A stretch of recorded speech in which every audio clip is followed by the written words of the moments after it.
Come you masters of the world. You build the big guns. You build the bad place. So, Shuqaib, thank you again for your time. Do you feel that a more direct military conventional action is coming? Shah, in order to understand what Israel's options are and what they could possibly do, we can look at what they have done in the past. Look, if they do go for a massive strike, it makes sense to go for a decapitation strike. उस capability जैसे ये मुझे बार बार मारे जा रहे हैं, अगर तुम मेरे हाथ में एक लकड़ी हो शुकैब, मैं बार बार तुमको उस लकड़ी से ही मारूं, तुम सबसे पहला काम करोगे मेरे हाथ से वो लकड़ी छीनोगे. What they basically have aerially are three options, and each of those routes has varying degrees of risks and benefits. The northern route would involve Israeli jets taking off. The central one would be the Israeli jets take off and they skirt the gray area between Jordan and Syria. The thing about the southern route is it's long, but it's relatively risk-free. Like I said, combined arms, combined domain, multi-scope kind of attack. If people doubt the fact that Israel has this kind of capability, then they shouldn't, because Iran has them. And I'll give you an example. So, उस drone को Iran ने hack किया. Imagine putting a bunker buster on top of a hypersonic missile, approaching its target at Mach 10. When a bunker buster lands in soil and explodes, the soil actually acts like a sponge. It absorbs a lot of the shock. But hard rock like granite, it conveys the shockwave better than soil, similar to what happens when a tank is hit by a shell. Even if the shell does not penetrate, on the inside of the tank, these splinters and these flakes of metal bounce off. They get flaked off and they bounce around inside the tank, shredding everything, everyone, and possibly causing a detonation of ammo.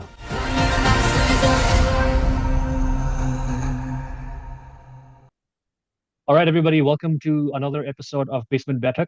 Today मेरे साथ show में है शुकैब भुट्टो, मेरे दोस्त. आप उनको पहले भी देख चुके हैं.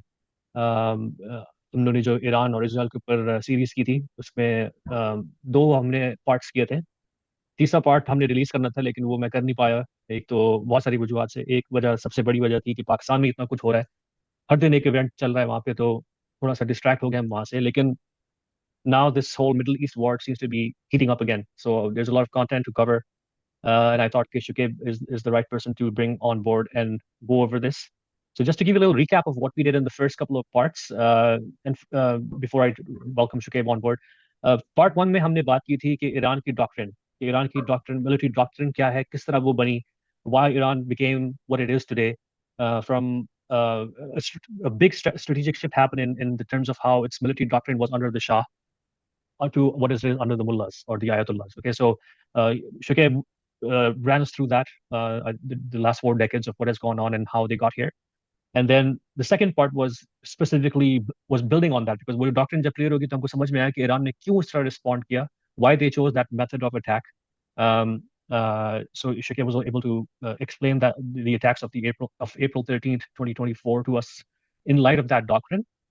And since then, इसराइल ने कोई kinetic action नहीं किया as such. So इसराइल ने ईरान को respond तो किया April 13 को, but through a series of let's say covert action, okay, non-kinetic covert actions, mostly run through the Mossad. Okay, I mean, हम लोग को from eliminating their president and foreign minister in a helicopter crash, which there's plausible deniability whether they did that or not, but the fact that they were eliminated, and then from there Ismail Haniya को उन्होंने उड़ाया inside Iran, फिर Hassan Nasrallah को उड़ाया. So back to back इस तरह के हुए, फिर वो pager attack हुआ. So lots of things happened. एक conventional attack नहीं हुआ, but let's say by espionage and sabotage they have been giving the responses. So इस एपिसोड में मेरा मकसद है कि हम शुकैब के साथ बैठ के ये सारे various aspect को डिस्कस कर सकें कि what are Israel's real options to attack Iran. So without further ado, Shuqaib, welcome on board. Thank you, Shahab. Assalamu alaikum to all your viewers, to your audience. And thank you for your wonderful introduction, and thank you for inviting me back to the show. Israel did perform a kinetic response, but as we wargamed in the previous podcast, it was against Hezbollah instead of directly against Iran. And this was part of a wargaming, with the part which got left out in the last podcast.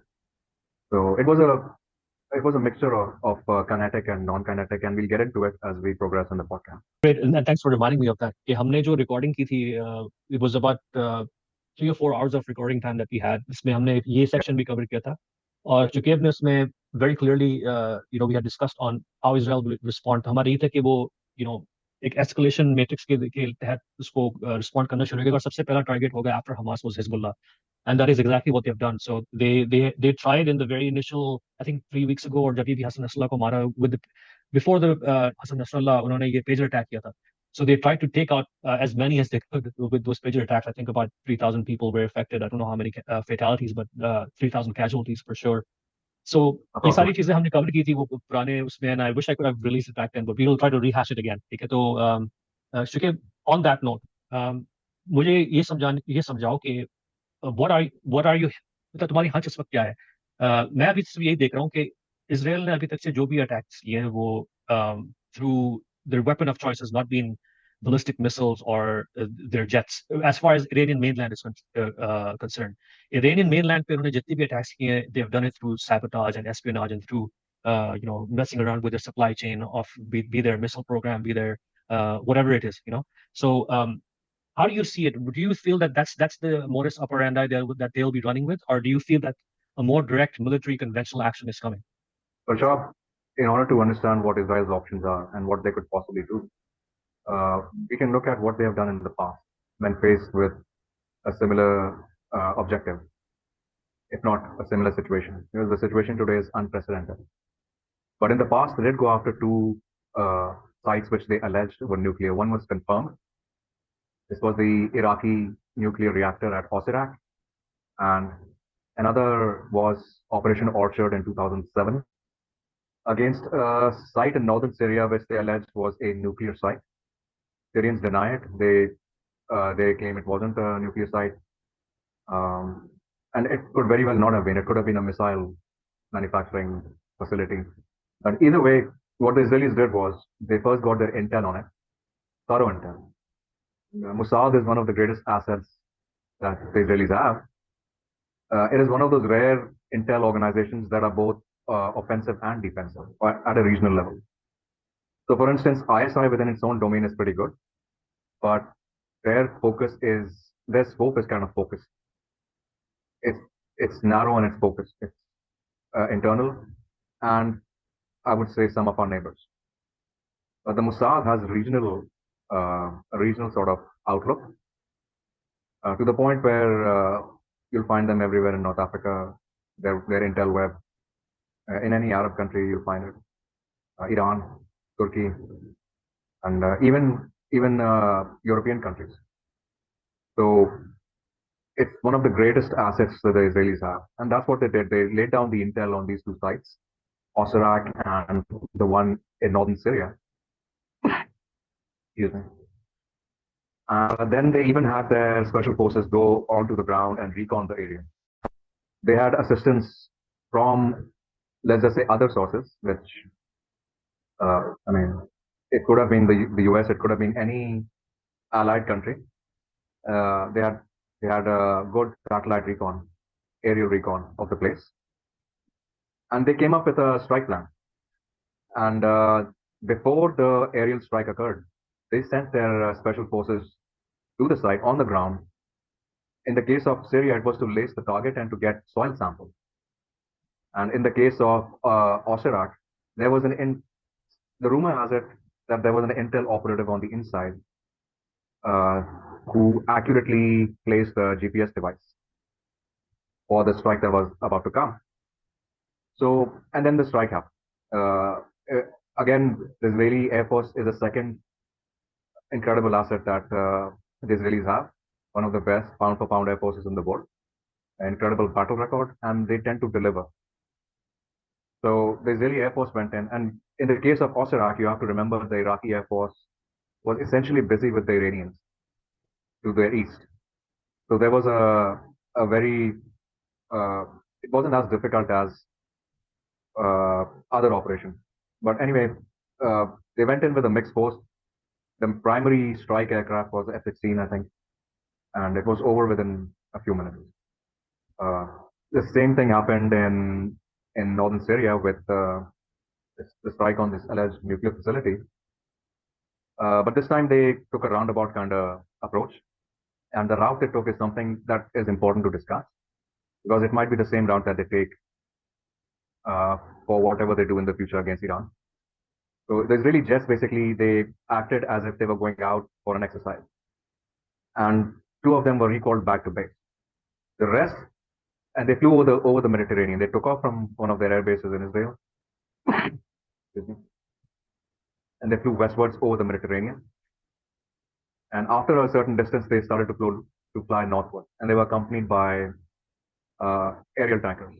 It is uncertain whether those were Israeli or Allied tankers, but they were there. And somewhere around Cyprus, they refueled, and then they took a turn to the right, basically towards the east, and entered northern Syria, above Lebanon, that area where the there is a Russian base now, Tarsus, I think. And they were aided in this by this uh, something called Suter, Suter. It's a network invasion system. It was developed in the US, and the Israelis allegedly used a version of their own version of. That's what was put out after the operation. Now, what that tells me is that the Americans were in on it. This whole thing with Israelis using their own version of Suter was just plausible deniability, was diplomatic space. So what the Suter system does is, once placed inside an enemy's radar network, it allows your operators to control what their operators can see. And that's the first level. You can control the flow of data and information to the operators, and you can actually control what they visually see on their screen. And that's level one. Level 2 and 3 are even more formidable. Versions 2 and 3, where you can actually gain command of your opponents, some of your opponents, let's say surface to air assets or surface to surface assets, and some other assets as well. And if you want, you could probably take it a bit further and turn off the radar completely. That is, uh, uh, think about this, that gives an air force stealth on a massive sort of level. It gives your entire non-stealthy fleet and a stealthy shield. That is what they did. They deployed the Suter system. Their special forces were on the ground in Syria. So cyber plus special forces, and before that intel. And finally, when the killing blow came, it came via F-15s and F-16s, flying a very roundabout sort of route. But it was a good route because it avoided the radars in Syrian radars around Damascus in southern Syria, and any radars that they had placed in Lebanon. So it was a total tactical surprise. On the way back, once they were done destroying that site, the Israeli special forces gathered soil samples and they were extracted from there. Question is, where were they extracted to? How did they get out of there without getting spotted? And I used to wonder about this until I read a report which suggested that the Turks found jettisoned fuel tanks in two of their provinces with Israeli markings on it. So the Turks found a couple of drop tanks in Gaziantep province and Hatay province in southern Turkey. It probably means that what the Israelis were doing was that they were shadowing the international boundary of Turkey and Syria to confuse both radars. If the Turks could see them, they kept quiet about it. If the Turks could see the Israeli air force going into entering northern Syria and then going towards that site, then they kept quiet about it. And there's a possibility that in that particular case, Israeli aircraft may have actually used or intruded into the Turkish airspace. After the strike, there was a call between Ehud Olmert, the Israeli Prime Minister, Olmert, my bad, and President, I think Prime Minister at the time, Tayyip Erdogan. And they exchanged certain information, they exchanged certain notes, and followed by that, Erdogan called up President of Syria and they had a talk. So all in all, the operation was very successful. And it was a combined arms operation when you think about it, combined domain operation, if you want to call it that, where the intel does its job, they get people on the ground, special forces, like a scalpel, exact recon pictures, satellite pictures, And then the final blow came from their greatest offensive asset, kinetic asset, which is the Israeli air force. So that is how they go about doing things. One or two of their best operations, classics, I would say, in the sense that they're probably taught in air academies, air warfare academies, and this gives us an insight into what they will most likely do if they have to go into Iran. It also tells us that, and this is going to disappoint some people, when it comes to Turkey, everything is not what it seems. Okay. With respect to why they did not use their Jerichos, their ballistic missiles, well, at that time they probably weren't that well developed. Now the missiles that they have, the Jerichos, they are reserved for a specific purpose. They're basically reserved for MAD Samson purposes. option. Yes, MAD, okay. Samson option. Samson option. That's a good categorization. Plus their Dolphin submarines carry Popeye missiles, which have a range of around 1,500 kilometers. They are nuclear capable. The missiles are. The submarines are diesel electric, very quiet. And again, those if we are talking about what the Israelis can do in terms of strike capability, you have these two options as well. The Jerichos, I think they will reserve, and some of the Dolphins they will also reserve for their for their nuclear strike. But the Dolphins can be used. It's just a matter of rearming them once their munitions have expanded, once they've expended the missiles. So the Dolphins can strike around 1,500 kilometers. I think it would be possible for them to strike at least one site in Iran from outside the Straits of Hormuz, basically the Gulf of Oman, by deploying the Dolphins. But that's an option they have. Sharp, in the end, when we think about these things, right, uh, we have to understand that nearly all successful operations have a combined arms or combined domain element to them. Who could have seen the pager attack in Lebanon? We used to think of viruses as software. You know, we used to think a virus could only be ones and zeros, but what the Israelis have done is that they've introduced a new concept of hardware virus. And there were rumors about this when it came to the Pakistani F-16 fleet, that the Americans had this tech which could turn off the F-16s in case we use them against such and such country. And indeed, there were two. I mean, that could have been possible. There were unconfirmed reports of a Turkish F-16 crashing and the Turks finding some kind of a weird device embedded within the connecting section of the tail, which they couldn't figure out what that was, and they assumed it was one of them Trojan kill switches. So the concept of a kill switch was always there. The concept of a Trojan or a virus in the hardware employed offensively is a new one. And I forwarded a report to you. I think 2 days ago we discussed it, where the Iranians in August 2023 they found some supplies, some parts for their missile programs which were behaving abnormally. When they examined them, they realized that there were explosives embedded in those parts. So the Israelis, what the Mossad did very brilliantly, they didn't just infect the supply chain of Lebanon with these devices. They may have done so with the Iranian missile program as well. And this may be one reason why the response from the Iranians has been limited so far. While it's only been limited to 280, 300 tops in the first attack, and those two, a lot of them were Shayad. And in the second attack, they used their newer missiles, most likely because those were the ones that were freshly manufactured. They were the ones not containing those Trojan parts, the parts with the hardware virus. So the extent of the infiltration of the Israelis is as yet unknown. And like we discussed around 10 days ago, these assassinations that have happened in Hezbollah, and the assassination of Ismail Haniyeh, it must have made the Iranians, think a little bit, and that paralyzed their command structure or their decision making for a while, because it wasn't just human intelligence that was a factor there. I sincerely believe that there was something else at play, and it had to do with nanotech embedded within certain, let's say, electronic devices or devices which use electricity. They don't have to be electronic.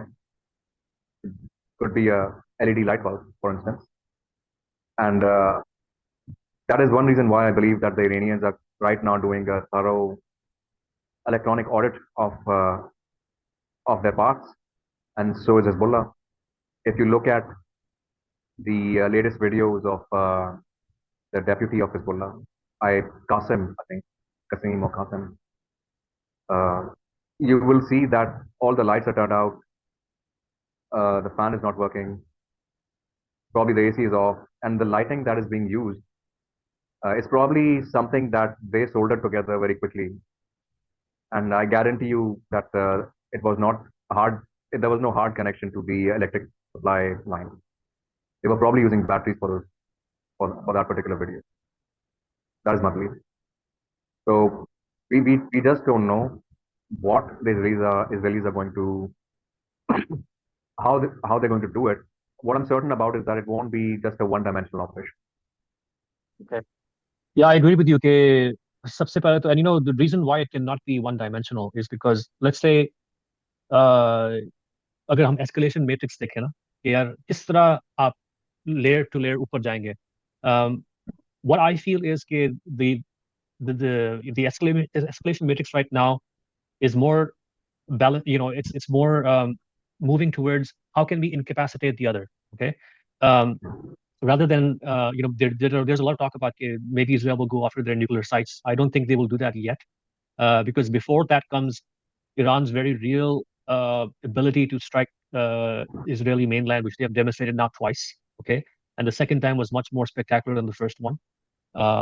So I think what Israel would want to do first is neutralize as much as they can their capability, their delivery vehicle, which is these ballistic missiles. ठीक है?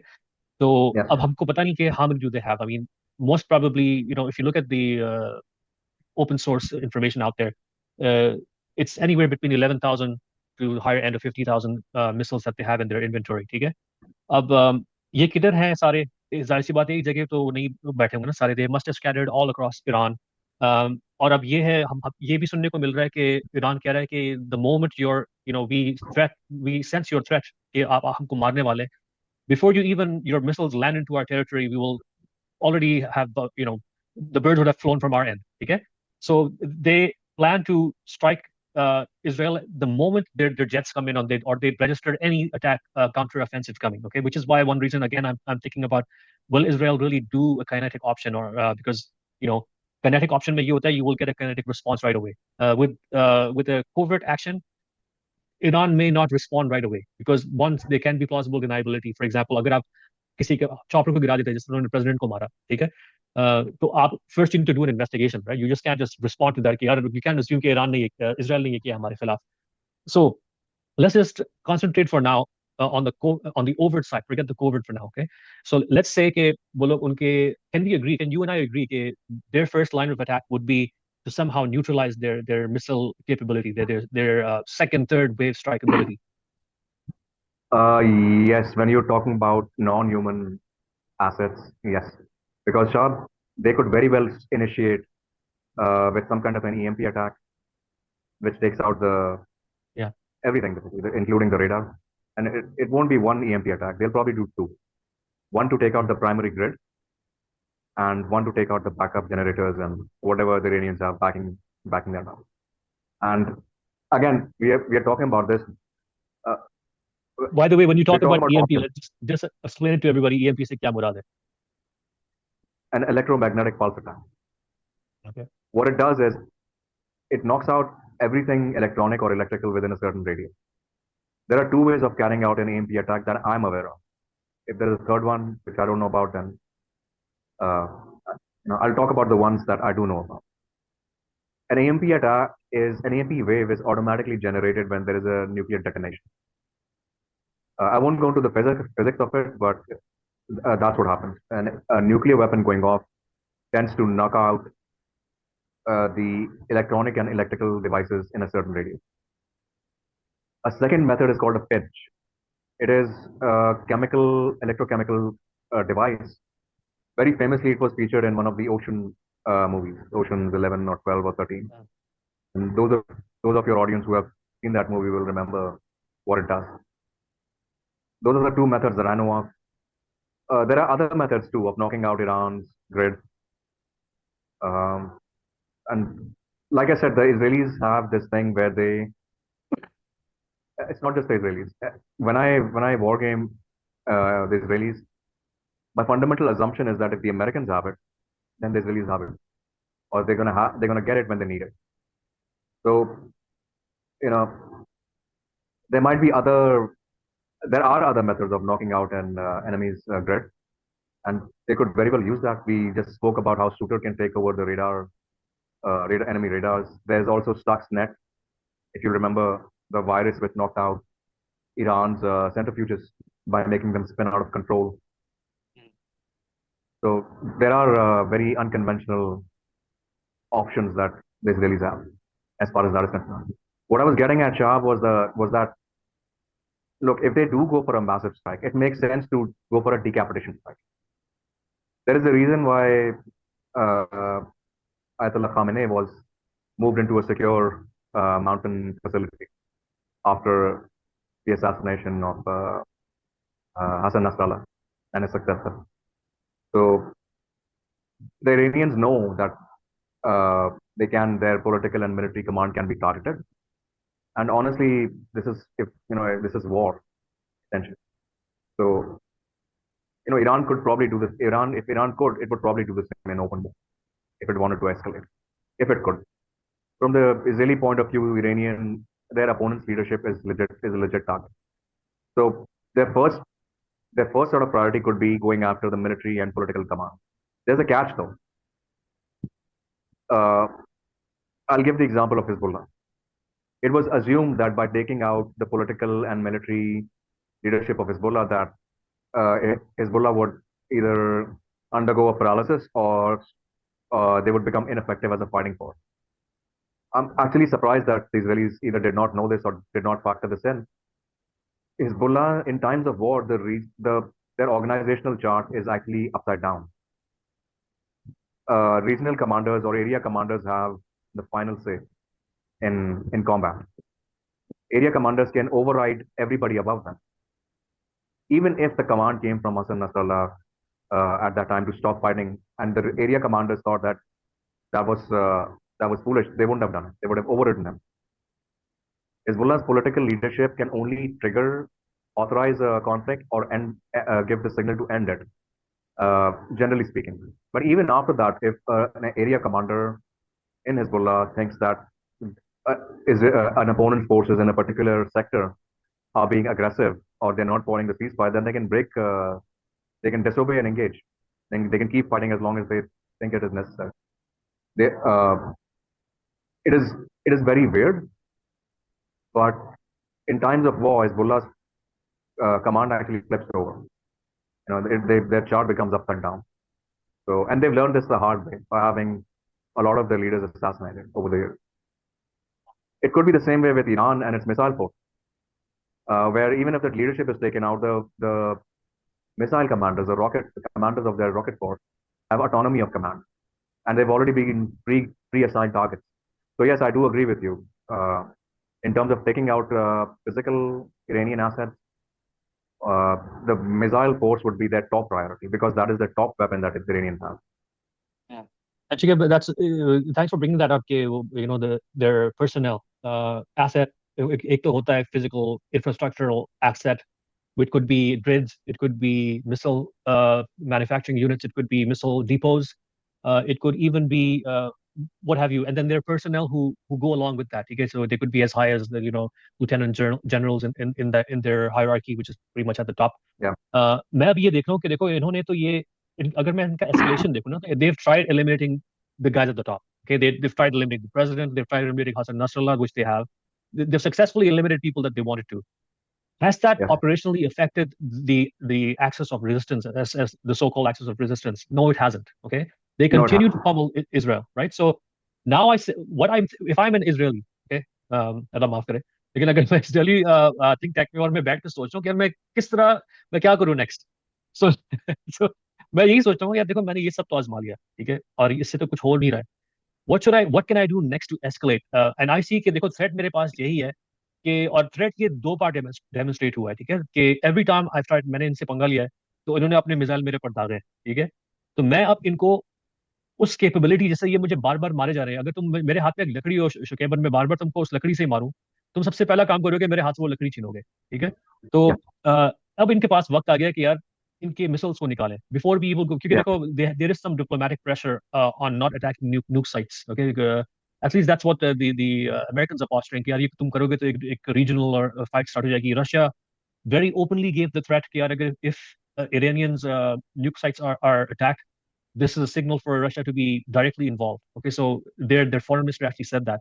So I feel that they are going, इनका uh, missile strike तो नहीं खैर, their strike on Iranian missile facilities is coming next. Okay, um, just a couple of things. खैर, I don't want to get into that, but it'll be kind of like a tangent. So we can agree कि यार ये वहां पे जाने वाले हैं। अब इसको Yes. ये लोग और हम लोग ये भी एग्री कर रहे हैं कि वन डायमेंशनल नहीं हो सकता, क्योंकि अगर आप इनके मिसाइल्स प्रोग्राम को डिसेबल करना चाहते हैं, you it could be scattered all across Iran for all we know, ठीक है, फ्रॉम पाकिस्तान के बॉर्डर से लेके all the way to the border with Iraq, everything, and maybe even Syria, Turkey, okay, सारे के सारे, या अजरबैजान जो भी है on the northern areas, they could be scattered across the length and breadth of Iran. So they would have to find out at least, let's say, 50,000 missiles are scattered over this whole area, and there are 20 manufacturing facilities all over, spread across Iran. They would want to take out at least half of them. Okay, so um, we could see potentially the Jericho is being fired, multiple waves of Israeli jets going in. Definitely, maybe submarine attacks. Submarine launched ballistic missiles, probably from the Persian Gulf, most probably. Okay, so maybe those submarines will take care of the eastern flank of Iran. इनकी jets आएंगी, will destroy the western flank of Iran, which is Tehran and all of those areas.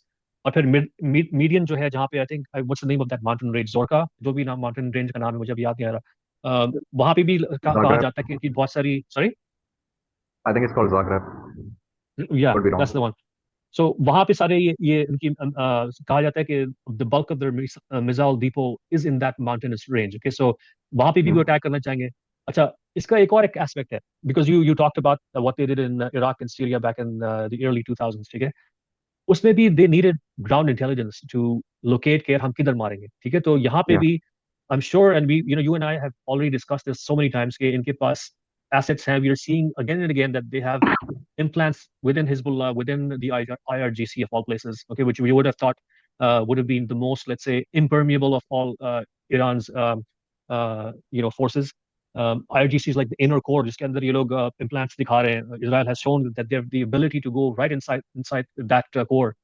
So I guess this is going to be two-pronged. Yeah, so multi-dimensional attack plus the component of having intelligence, real-time human intelligence. कि यार ये है कहाँ पे facilities, इनको हम electronically engage कर सकते हैं, या इनको इलेक्ट्रॉनिकली प्लस इसको फिजिकली काइनेटिकली हम एंगेज करेंगे। Yes. Combined arms, multi-domain, multi-aspect, multi-directional.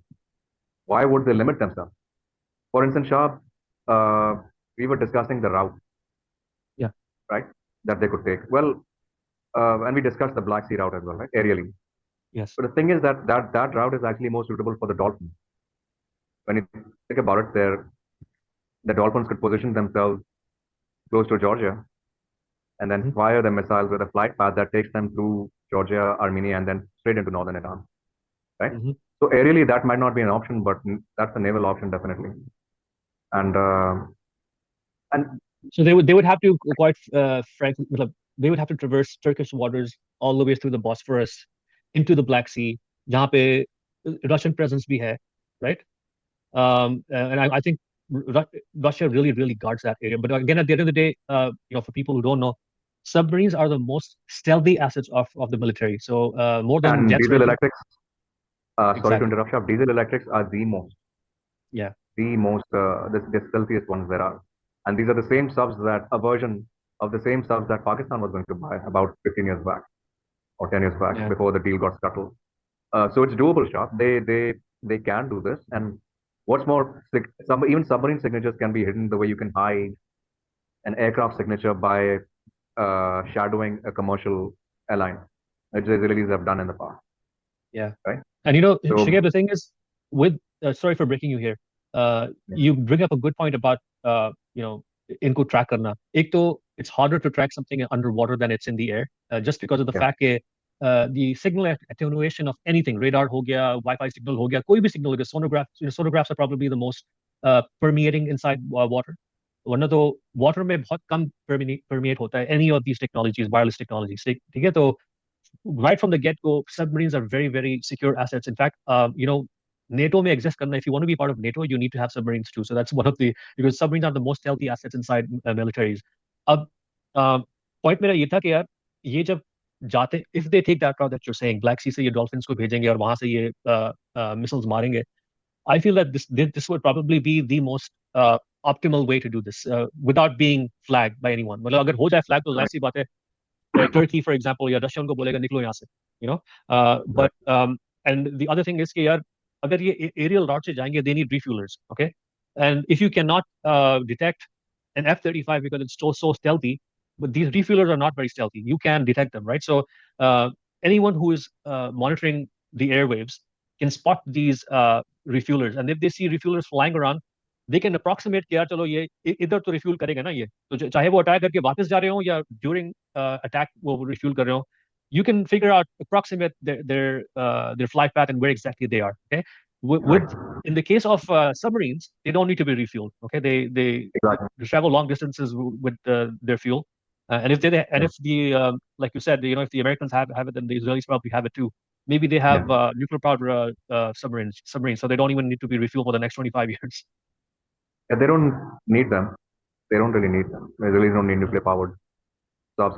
Shah, the point is, like I said, excuse me, they can use the Black Sea for, they can traverse the Bosphorus and they can enter the Black Sea. Even if the Turks find out, my guess is they'll keep quiet. Mm. And this is unfortunate, and I know a lot of people in your audience, the Google fans, are going to get disappointed hearing this, but there are certain facts which uh, are painful, Yeah. but they're there. So, you know, realistically speaking, Iran's nuclear program is a threat to the Turks as well, and they'll probably keep quiet if they detect Israeli submarines going through the Bosphorus Straits and entering in the Black Sea and hugging the Turkish coast all the way to Georgia, and then firing the missiles with a flight path that takes them through the valleys and mountains of Georgia, through the valleys and mountains of Armenia, and strikes and do their strikes on targets in northern Iran, then there's nothing Russia can do about it. That's a fact. Absolutely, yeah. Especially once NATO, the yeah once NATO has, the sorry, Shah, NATO has a very strong presence in the Black Sea. It's not a Russian lake. They would like to make it a Russian lake, but they're not there. yeah, I mean, NATO must have presence simply because Turkey, you know, Turkey also has access to the Black Sea, so they must have presence in there. Um, and I know, you know, once an attack is coming through, there's not much anyone can do. You know, हम लोग इसमें भी Yeah, discuss कर रहे थे कि यार a lot of people have this issue of कि यार अगर Israeli jets उड़ के जाएंगी over Arabian territory, then that's akin to the Arabs being involved and, you know, being part of the whole, yes. you know, a wink and a nudge, you know, कि जा बेटा तू मार ले, we'll look the other way, you know. Doesn't have to be like We'll that. talk. We will discuss that when we talk about aerial routes in detail. We can. For now, I want to point out something sharp. When you talk about hardened targets, right, the Popeyes won't do much. But think about this. Let's say that the Israelis can open up. Let's say they're targeting a missile site, which I agree would be in their priority list, obviously.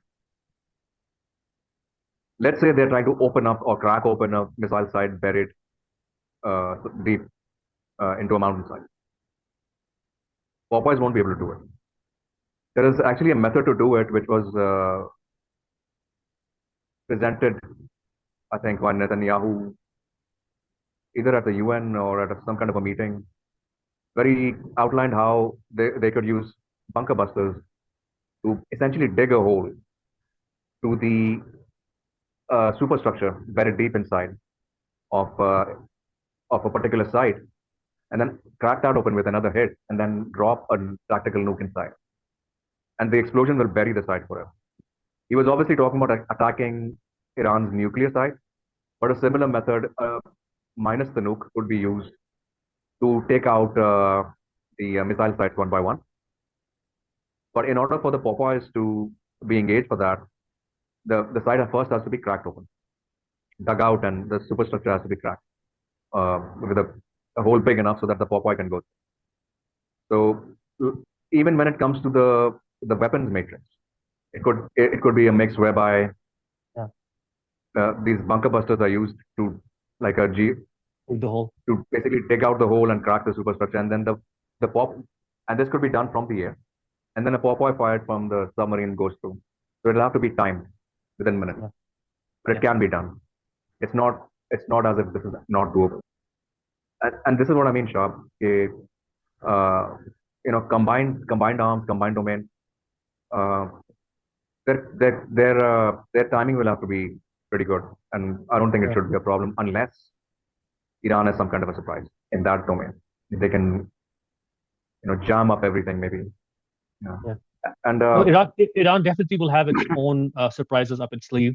मैं बस just one point Shukib, you and I don't even know, or no one knows for a fact except for the Israelis, that उनके अभी dolphins किधर हैं, उनके submarines कहाँ पे हैं इस वक्त. हो सकता है they're yeah, already somewhere in the Persian Gulf. मतलब they've yeah, been there for the last, like, let's say 6 months. Who knows?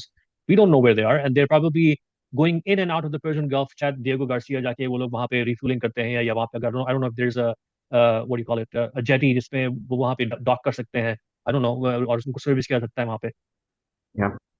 Well, Shab, a few more points, and then when we talk about the routes, I'll show how the Israelis have options, a lot of options, refueling wise. It's not like they can't do it. They can get it done aerially. Um, चलो शिकैब, अब मैं करूँगा ये कि मैं Google Earth, I'll share my screen, I'll open it up, take me through those routes. sure. Well, there's a northern route, there's a central route, and then there's a southern route. This is assuming that they do not intrude upon the airspace of neutral or non-friendly neutral or friendly countries. So I'm leaving out what they could do through this Saudi Arabia or whatever. So this is the Israeli Air Force routes if they don't have any permission to use the route airspace of friendlies, and if they don't employ any suitor type deception system, stealth system, what they basically have aerially are three options: northern, central, and southern. And each of those routes has varying degrees of risks and benefits. Obviously, starting with the distance cover. So let's just go over them one by one, Shah.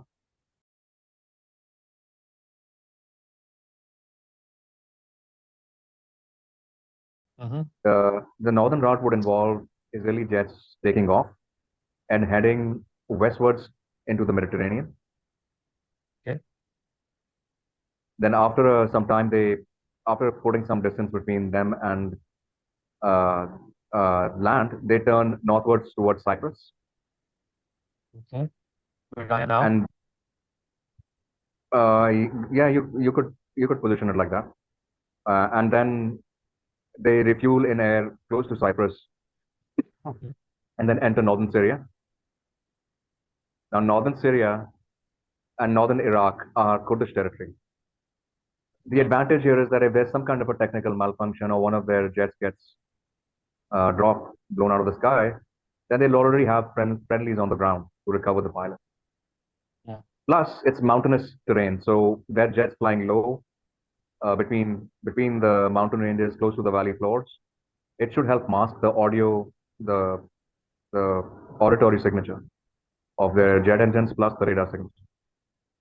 And any thermal signatures in case they are IRSCs, infrared trackers, etc. And from there they can enter from northern Iraq. They can enter into northern Iran. Yeah. And for now, I'll just put them into Tehran. Okay. So. Okay. All right. In terms of kilometers, this comes up to about 2,000, give or take 2,000 kilometers. Okay. And I think if you look at the radial range of an F-15, that's pretty much a one way. On a full tank, they could. Mhm. This is how they could go. They wouldn't have enough fuel now to come back to base. Right. So, If you want well, to Ashkan actually, measure, yeah, if you want to measure the what their operational range would be in this case, you have to measure it from the refueling point, yeah. right? So in this case, that would be, let's say, well, let me just do this down here. And there is also the option of buddy refueling shop, where they dedicate their a part of their fighter fleet to the Mhm. sole task of refueling the attack wave, and this can be Okay. done over northern Syria, you know, before they enter Iraq. And And then if there's let's say they follow this route and their fighters manage to drop their bunker buster payloads and they manage to dig their way into let's say a missile site, and yeah. crack it open, the submarines positioned in the Black Sea could coordinate and fire their Popeyes so that Mhm. the missile arrives. But once the superstructure relatively in time, if the Israelis can access the inside of a coordinated like site, one or two explosions should. I mean, it's filled with missiles, filled with fuel, filled with flammable materials, and they don't have any shortage of ammo. The Israelis will be resupplied by some very civilized countries in an instant, right? With Iran, I'm guessing you're being conservative because you're overestimating. So, you Yeah. know, Yeah. their Exactly. sites are not. Yeah, the sites are not exactly in Tehran. They're all over the. Yeah. Exactly. कुछ Mashhad में है और भी areas में है.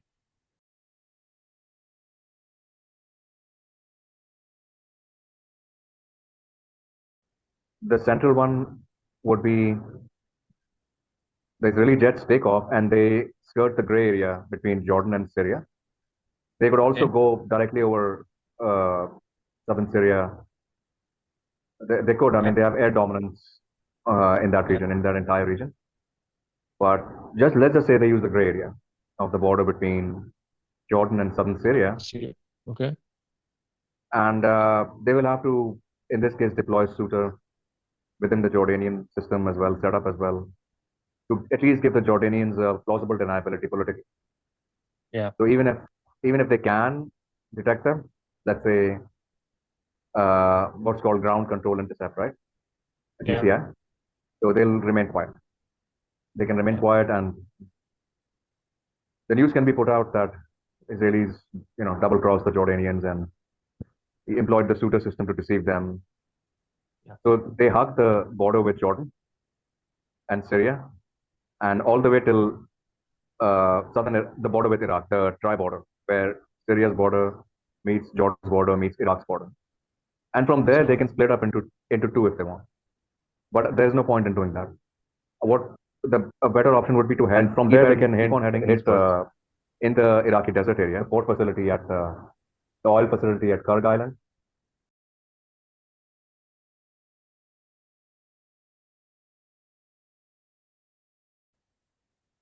yeah, we मुझे दिख नहीं रहा है now. शिरार तो मुझे पता है, इधर है तो मैंने approximate किया. Right. If they use So there's this, another. Well, there's a Karg Island right there, and they can do it. You can trace it to there. They can refuel over both Syria and Iraq. It's not beyond them. yes, it's not beyond them. Yeah, that's true. I mean, the US has bases still in Iraq, so they could fly off Exactly. their fuelers from there and then give them Yeah. support along these border areas Yeah. that we've highlighted. Rashab, there is Okay, that so concept which we discussed. Sorry to interrupt, Shah. There is a concept that we discussed about AI controlled drones which tag along with the strike team, and their sole purpose is to refuel the strike yeah, the strike target. So instead of having a gigantic refueler, you have essentially a pilotless they have small and ones. therefore disposable drone. Even if they get left behind or shot down, it's no big deal. You can take them on a, Mm. and you could possibly even use them like a kinetic weapon once they're done with the fuel.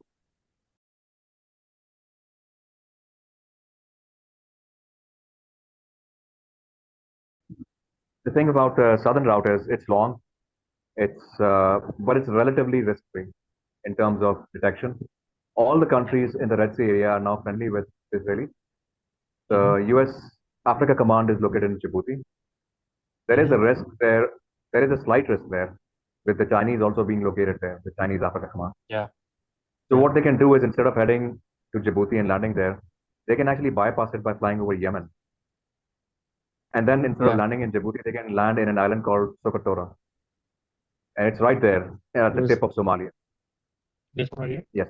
This island right now is controlled by the Transitional Council, uh, Yemeni Transitional Council, effectively under the control of the UAE. Okay. So it should not be a problem. Yeah. And from there, they can head towards the Gulf of Oman, get refueled there Yeah. by whatever means, by either themselves or their allied means, Yeah. and then enter Iran from the south. And as you can see, Yeah. there are a lot of quite a few ranges there, mountain ranges. You can fly low, close to the valley floor, mask their thermal, their audio, and their radar signature. So it works out for them in a way. There is also a lot of masking activity going on right now in the Arabian Sea in that area. There is an Italian aircraft carrier that is performing naval exercises with the Pakistani Navy right now, a carrier group, Yes. and Yeah. that carrier group carries F-35. It's 35s. So, like we've discussed before, Shahab, we work with open source information, and according to open source information, the Israelis don't have the version of F-35 which can land on aircraft carriers, but who knows? Yeah. Who knows? They might have altered their purchase order. It certainly makes sense to me. I would do it if I was an Israeli decision maker. I would have at least two wings which would land on Yeah. allied aircraft carriers, just in case. Yeah. It makes sense. Yeah. And if the It Americans does. have it, Yeah. Look, as far as we know, the Israelis only have the F-35A, which they call the F-35I. Okay, जिसको वो लोग अपने parlance में कहते हैं the are there. Adir or Adamir, Adir, whatever it's called. Yeah, and that is basically the F-35A variant, which does not even do vertical takeoffs and landings. Okay, Yeah. that's the F-35B that does the vertical takeoff and landings. But I Mm. recently saw somewhere an Israeli F-35 actually vertically taking off. Okay, so they do have the F-35B, which then makes it plausible that they also have the F-35C, which is the one that can land, dock on these aircraft carriers. A huge part of what we do, Shahab, as analysts is sorting fact from rubbish. And Yeah. because of think about the amount of misinformation out there. And not just that, reading between and behind the lines as well, right? And then making these educated sort of guesses about these things, about like for instance that supply chain thing with the Iranian missiles. We spoke about it, right? कि ये भी हो सकता है. Yeah. And then Yeah. I suddenly find this news item from August Yeah. 2023. Now, when we spoke about it, we did not know कि ये हो चुका है, हो चुका है, yeah. but we suspected it. Yeah? We suspected Yeah. that Iran supply chain might be infected with this sort of a hardware virus. Yeah. Could be a lot more. And Yeah. when it happens, like I said, combined arms, combined domain, multi-scope kind of attack, where cyber will play its role, where assets on the ground, they might play their role. They might try a decapitation strike along with other strikes on their military facilities. They might try a decapitation strike on their political and military command, and simultaneously you could see a fake revolution sort of uprising happening. They've definitely lined up the successor to His Highness Raza Shah Pahlavi. His son is Yeah. being promoted now as Yeah. the democratic hope of Iran, ironically, because Yeah, kings are you know what's democratic. and funny thing is, Shakib, they're so like brazen about it that Netanyahu, in one of his addresses recently, I think 2 weeks or 3 weeks ago, he said that regime change is coming to Iran and it can happen Yeah. sooner than you expect. Okay, so फिर उसके Yeah. फौरन बाद ये Shah Pahlavi का जो बेटा है वो उसको इन्होंने लॉन्च किया कि मैं आ रहा हूँ, जस्ट लाइक एक जमाने में खुमैनी था कि मैं आ रहा हूँ, तो इसको भी इन्होंने लॉन्च किया. अब ये जब जा रहा है तो ऑब्वियसली इन्होंने इनके जो स्लीपर सेल्स हैं या जो भी हैं, their people within who actually inside Iranian society who actually want this to happen. So they Yeah. are kind of like already, right now they might be, let's say, in a dormant kind of role. लेकिन जैसे ही ये आ रहा होगा वापस तो इनको reactivate किया जाएगा and suddenly, एक One नया film nahi revolution kite आने. time. हाँ, नया कायदा आ जाएगा. रहना So, चाहिए, मंजिल नहीं रहना.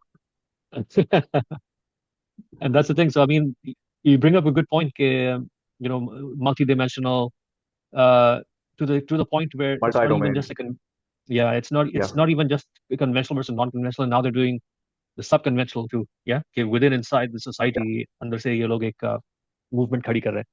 So yeah, they would, yeah. like I saw somewhere their defense minister saying that we'll hit them from where they can't even see, or they won't even know what happened. So, So maybe by that he means overwhelming them with this multimodal attack. हर तरफ से. yeah. Shab, whatever they have, they're gonna use it. Mm, I'm not sure if, for instance, let's assume that America has orbital bombardment assets, right? The rods from God, that theoretical weapon, right? mm, Available hoga. If the Israelis need it, it will be made available. Absolutely, it will. There should be no question about it. Yeah, they can pretend to do the neutral dance all they want, like a noggin dance, they be neutral, but we know that's mm. bullshit. No? So Yeah. Well, ठीक है, तो फिर I think we've covered almost everything. I'm skipping anything? I just like to say, Shahab, wrap it up. It's almost impossible to put down what their exact tactical plan will be. But the options that we've discussed today are uh, options that seem logical, rational, and reasonable. The routes we've discussed today, they're also logical, rational, and reasonable. So navally, there are two approaches. I mean, they could theoretically even use fire from the Mediterranean. Submarines could, but the best approach, I think, Black Sea and the Gulf of Oman or the Persian Gulf, uh, timed so that once the Air Force and their intel and their special forces and other assets on the ground have done their job, then they can pitch in, and even perhaps a Jericho if it's accurate enough. But Yeah. I would bet on if, God forbid, it comes down to them doing what I said, taking out the granite, opening up a hole, cracking the superstructure, and then putting a nuke inside or whatever, then I would bet on the Popeye rather than the Jericho or some other kind of aerially launched cruise missile, Mm. perhaps. But when you think about combining arms and making it, assigning the right target to the right weapon to the right target, then this is the way. So, and plus if they have EMP options, if America has them, the Israelis have. So the answer is yes, they probably have. Mm. Any other thing, you know, any other thing that they have, they will use it and then claim later that, oh, it was an Israeli version of it. It wasn't an American. Suter wasn't American. The Israelis used an Israeli version of it. Yeah. Stuxnet wasn't American. They used an Israeli version of it. Yeah. We know this Nagan dance. We've been seeing it for neutral Nagan dance. Call it. Yeah. We've seen it ये भी है ना for कि decades. Shakib, a lot of people could argue कि if they have these technologies, uh, then why didn't they already use it? I mean, जब इन्होंने इनको मारा अभी recently Yeah, ईरान ने, तो why didn't they use it to, like, stop the attack happening? And I guess the answer to that would be, okay, if this that the is one of primary their, target is, why yeah, waste if the it's one of surprise? their, why waste the Sorry, go ahead. surprise? Yeah, why waste the trump card on a petty attack? Maybe ये जो last wave of attacks जिसको ये expect करेंगे कि किसी दिन कोई बड़ा अटैक आएगा, जब एस्केलेशन लैडर को हम देखते हैं कि let's say, and the less escalation ladder, we are at the second step now. So let's say, like, with their 10 steps all in all. So towards the ninth and the 10th is when they would want to use something of this sort there, throw their trump card, where they can completely neutralize, or, they have the most effective countermeasure to Iran's response. So, so imagine if the Iranians had not detected the Trojan parts, which they were very casually putting into their missile. Imagine if the Israelis had actually managed to pull that off. You may have seen a mass volley from Iran, a mass launch, where the missiles just turn around and hit their own bases or Yeah, hit exactly. the Yeah. parliament building. So yeah, I agree with you. It Yeah. was sheer luck, I guess, that they got those particular parts. Yeah. And just to I think I should bring this up, that if people doubt the fact that Israel has this kind of capability, then they shouldn't, because uh, Iran has them. And I'll give you an example where they took over the a US drone that was flying over Iraq and Iranian territory. Okay, Iraq के अंदर से वो आया था and flew into Iranian territory. Well, actually, it was in the towards the border of the Iranian territory. It was one of their, what was it now? I think it's called the RQ-170, the Sentinel, which kind of look like a UFO, you know. उस drone को Iran ने hack किया, okay? And if you go and look at Wikipedia, maybe I'll try to flash it on the screen here if I can find it. What these guys did was they actually fooled the Americans, just like we talked about this suitor technology, okay? कि उनको ऐसा, first of all, they went inside the drone with whatever technology that the Iranians used, and they cut it off from the comms with the central command of the US. So the US no longer could see this drone. Okay, and then use once they hacked into the drone, then they redirected the drone to land on their airbase. Okay, so it not even they did not even shoot it down. They reprogrammed it to land on their base. So that was the level of deception that the Iranians can do. Okay, so we could expect the Israelis to do 100 times more than that. So none of this is within the "Arey yaar, ye to choriyan maar rahe hain, ye phusiyan maar rahe hain, what the hell do these guys know? You know, this is all doable stuff. Plus, we don't know what new weaponry or tech the Israelis have.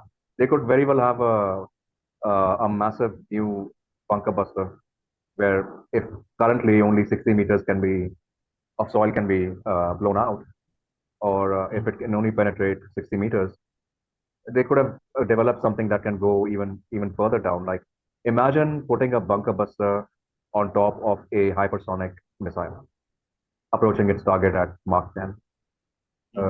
Be devastating. This thinking that because Iran's sites are buried deep into mountains, hard rock, that they're safe is actually factually incorrect. When a bunker buster lands in soil and explodes, the soil actually acts like a sponge. It absorbs a lot of the shock. But hard rock like granite, it conveys the shock wave better than soil. So what actually happens is similar to what happens when a tank is hit by a shell. Even if the shell does not penetrate, on the inside of the tank, these splinters and these flakes of metal bounce off.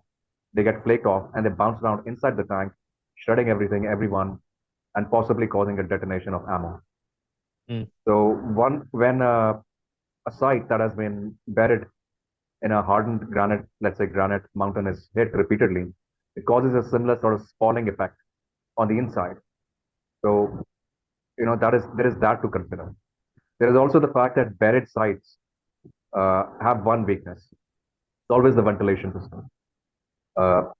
So, one can very well imagine those vents getting targeted by some kind of a nerve agent, which is undetectable by the Iranians. It's possible. Yeah. Like I said, plenty of options. And that is what we were discussing today, the options. How it goes down, Allah Akbar. Yeah, we don't even know. Like, this is our best guesstimation, okay? And it could be that these guys surprise us with that completely something new that we have no one has ever seen. So that's also a possibility. Although, why would they want to do it at this stage is questionable.